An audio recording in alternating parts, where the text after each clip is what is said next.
So essentially, I knew I wanted to do the time lapse, and I knew I needed to change. So what I did is I decided that I wanted to end up somehow looking like a fitness model in my head. Okay. So then I took an old photo of myself, like when I was a lifeguard in high school, and I put it up on my wall.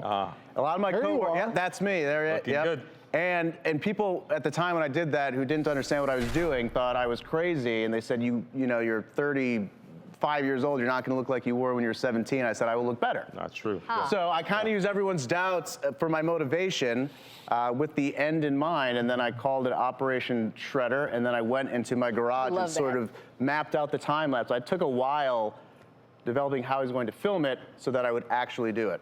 What was the tipping point? When did you go, oh, got it? Was it a day when the pants just didn't fit, or what was the trigger? It was a day when I woke up one morning, and for whatever reason I couldn't walk, and it was like right at the end of something, and I went to the doctor. Yeah.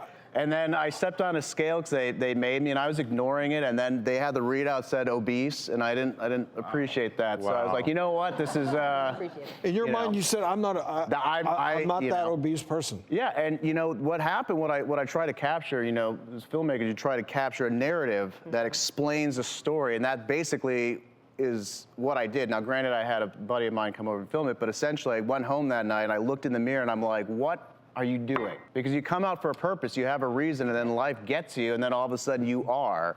And I basically just said, whatever I've been doing, I'm going to do the opposite from now on for everything. And one thing everyone will notice is that everyone will always tell you when you're losing weight. No one will tell you when you're gaining it. Nobody. So it always like sneaks up on you, and then all of a sudden one day you just are.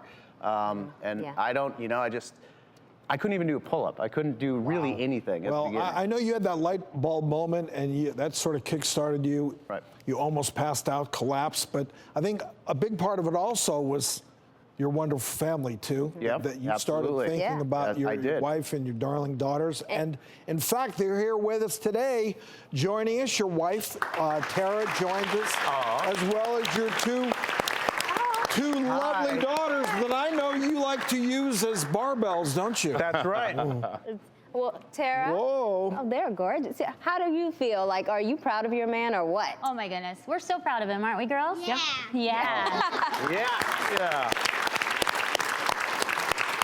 It's great. I mean, he's healthy, he looks amazing, but the most importantly, you know, we're teaching these girls that if they can dream it and they believe in themselves, that they can do anything they want. And what more can we ask for? That's incredible.